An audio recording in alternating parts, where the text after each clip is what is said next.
All right, we're back.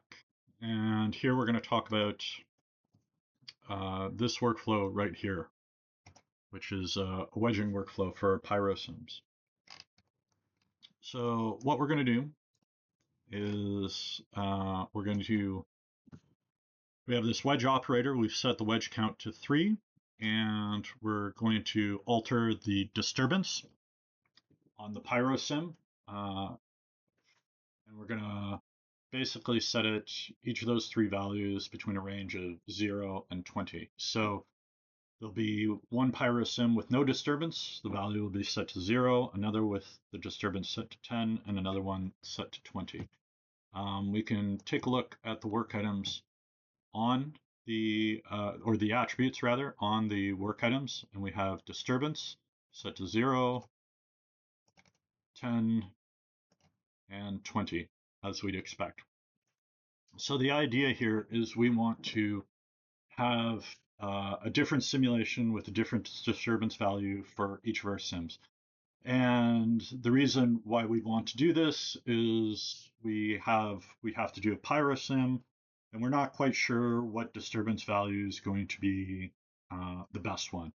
We could sit at our desk and kind of, do trial and error and wait for sims to kind of run, which could take a long time, or we could leverage the farm and set off a bunch of pyrosims with a wedge value for disturbance, and then take a look after the fact and be like, a disturbance value of 20 is too high, disturbance value of 10 is too low.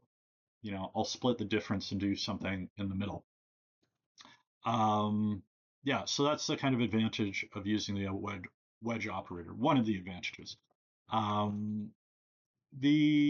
So let's kind of talk about the specifics of how I've set this up.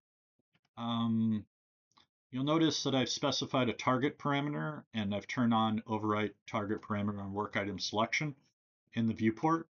And this is maybe different than some other, if you've taken other PDG tutorials, you might have seen, they might have gone over wedging, and they might have done it slightly differently. And they might not have used this target parameter in the overwrite target parameter on work item selection in their setup. Typically, the way people will work, or the way it's taught in other examples, which is not incorrect, it's just a different way of doing it, is they'll set up, their wedge count to 3, they'll create their attribute, they'll make it a range, and they'll set it from 0 to 20. And then what this does is it creates an attribute called disturbance, right? And then they have to go to their simulation, and in order to override it, they typically will type in at disturbance.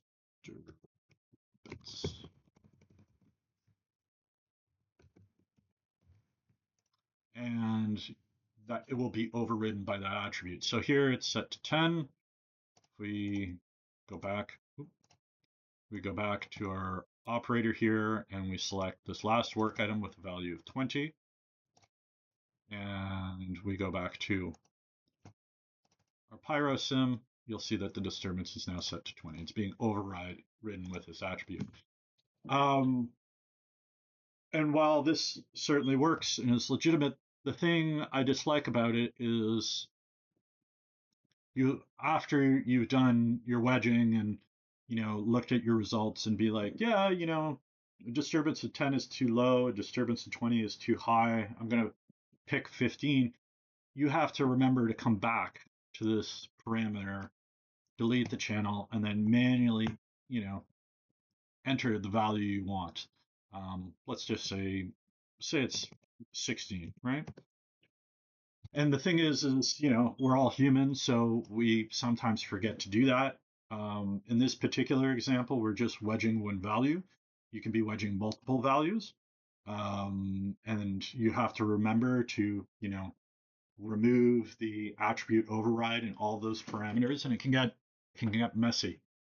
With the method I've used, with the target parameter, what's so great about this is that um, I don't have to write anything explicitly in the field.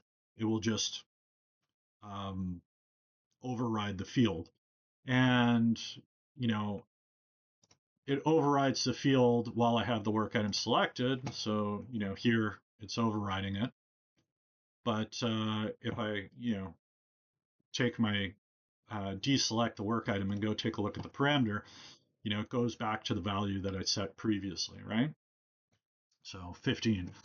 So, and we have the option of turning this off.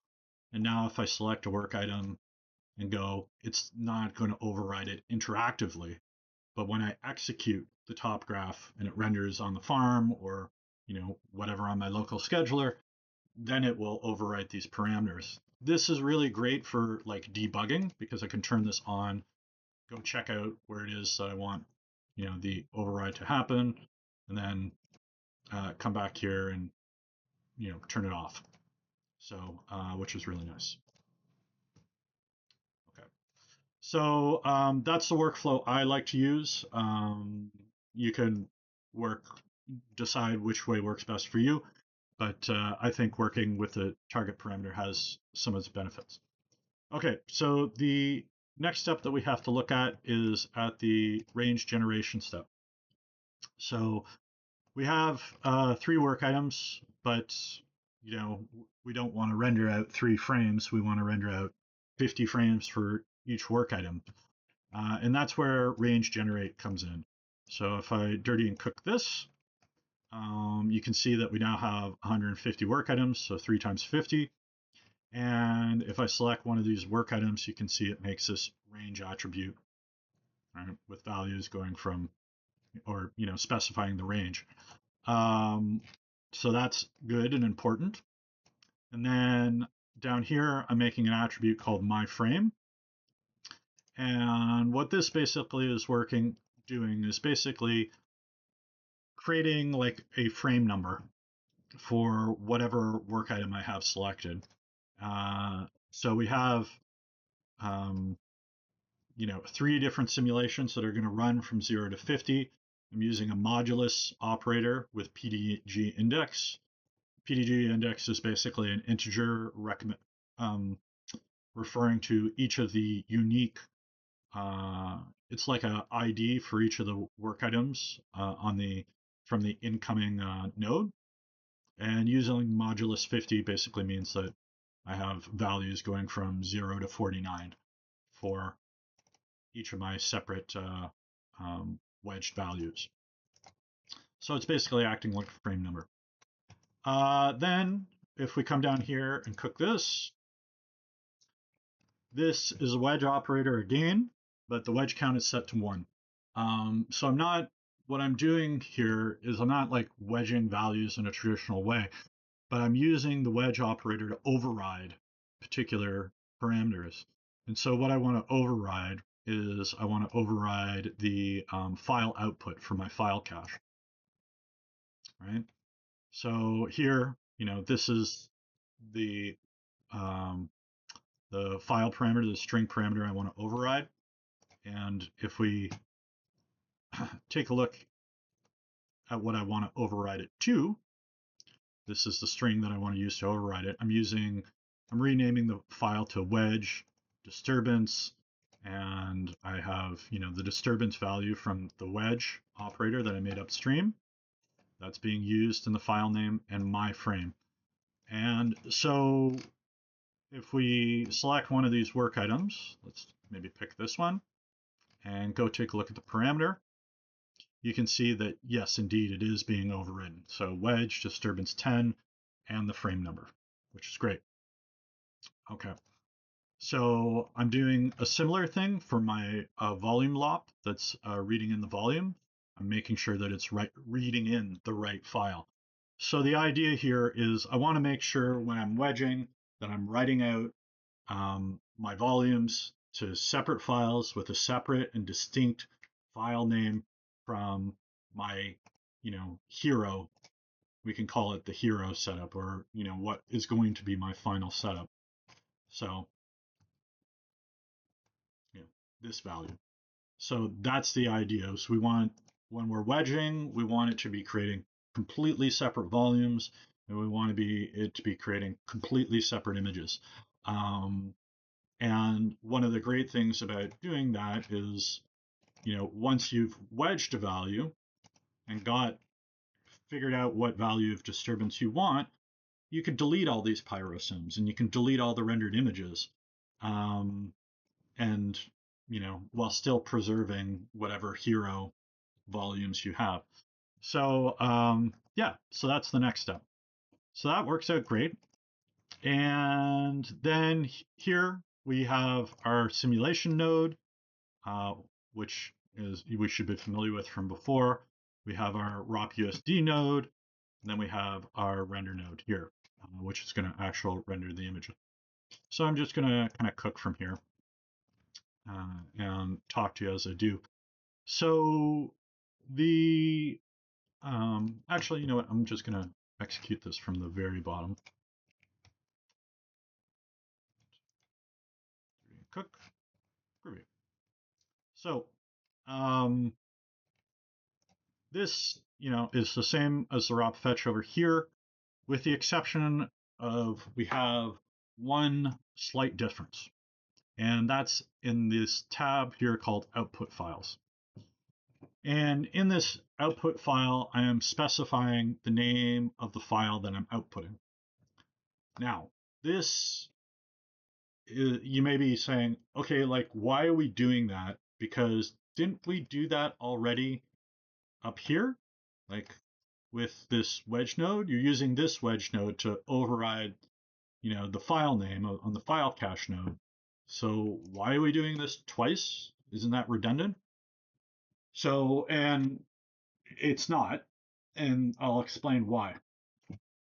And I'll interrupt this game and come back to just close that error message. That's just coming up because I interrupted my job, and sometimes you get those messages that pop up, so nothing wrong. So let's come back to this simulation here. I'm going to dirty and cook this and run it. Okay, so I'd cached this out previously, right? And because I'd cached it out previously, it doesn't bother to recook the work items on disk. It says, hey, you already cached this out. I'm gonna, say that all the work items have been cooked. There's no need to reprocess everything, and everything's great. And TOPS is great about doing that. And the reason why this works is because it knows what the output is. It knows where the files are being written to disk for each of these work items. It's smart enough to know that. So if we, look at this, you can see it's recording where the file is written to disk. So when I come to this node and I say, hey, dirty and cook this node, it's like, hey, it's already been cooked. I don't need to redo it. So, but that's because it knows where the file is being output to. When you are wedging and you're constructing the file name, right, using attributes and expressions like this, this fetch node is no longer, it loses its ability to know where things are written out to disk. So, and it can't do that automatically. So and I'll just re-execute this again. So you have this option of specifying output files. And if you do this, it's basically a way of overriding. This is where this work items file is being written out to disk. And that way,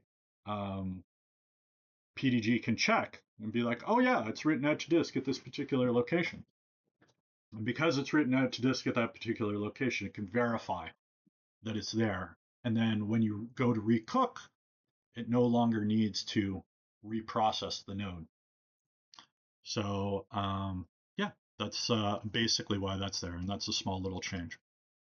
On the ROP-USD node, we're changing the output file to include disturbance and my frame so that it's writing out distinct USD files for each of the wedge values. And yeah, same thing with disturbance, or with we're doing overriding the output with our USD render file.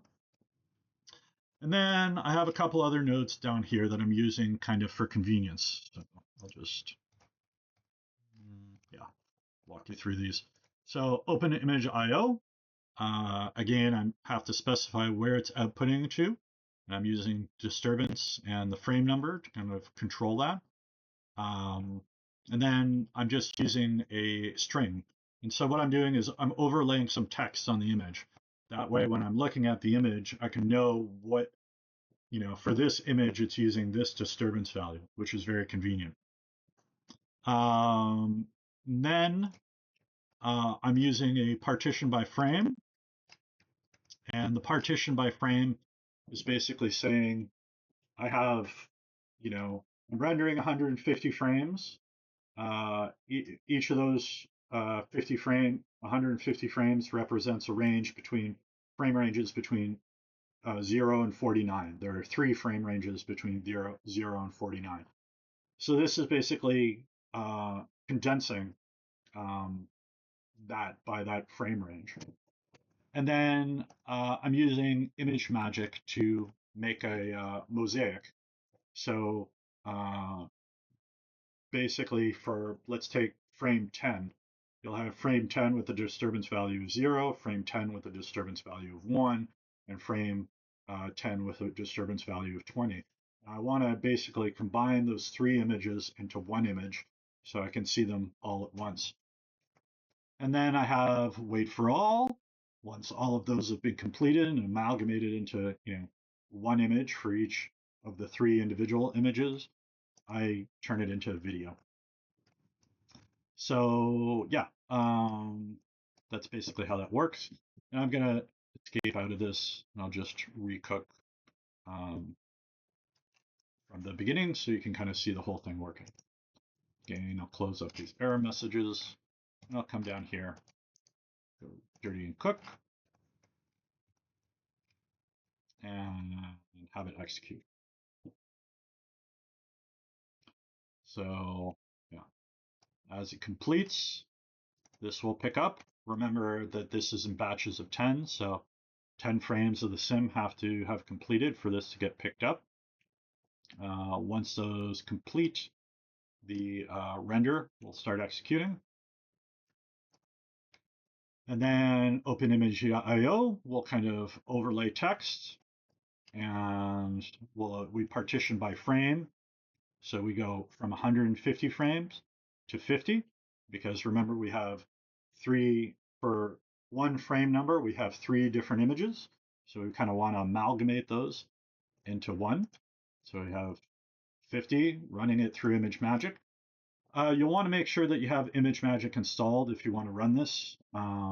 Otherwise, it won't work. So you got to make sure it's installed and that Houdini can see it properly. So that's something to consider if you're running this and you're running into problems. So this is consolidating 3 separate images into a single image. And then we're waiting for all of the frames to complete. And once they've all completed, we make a video out of it. So while this is running, I'm just going to come down here and I'll actually escape out of this. And again, close my error messages, drop down a cop network. And then I'm going to come into this and drop down a file node just so we can see the results coming out of ImageMagick. So in here, I'm going to grab this sequence right here. And I'll go to my composite view for this. And so I just framed forward a little bit, and now we have our 3 different renders. So with a disturbance value of 0, a disturbance value of 10, and a disturbance value of 20. The render is very grainy because I have very low samples, but it should be enough to kind of prove the point. So Yeah, and so you get to kind of look at this. So you can launch this overnight, or if it's fast enough, while you go for lunch, and then come back and you have this kind of these images that you can kind of compare and evaluate. Yeah, 10's not enough. 20 is too much. I'll pick something in the middle, 15, 16, 17, etc. And then use that for your kind of hero sim. All right. So that concludes the Pyro section of PDG for effects artists. Um, in the next video, you're going to see the guided ocean example, which will be more involved than this. It will have multiple dependencies and of different types, and you'll see how to set those up and execute them. All right, I'll see you in the next video.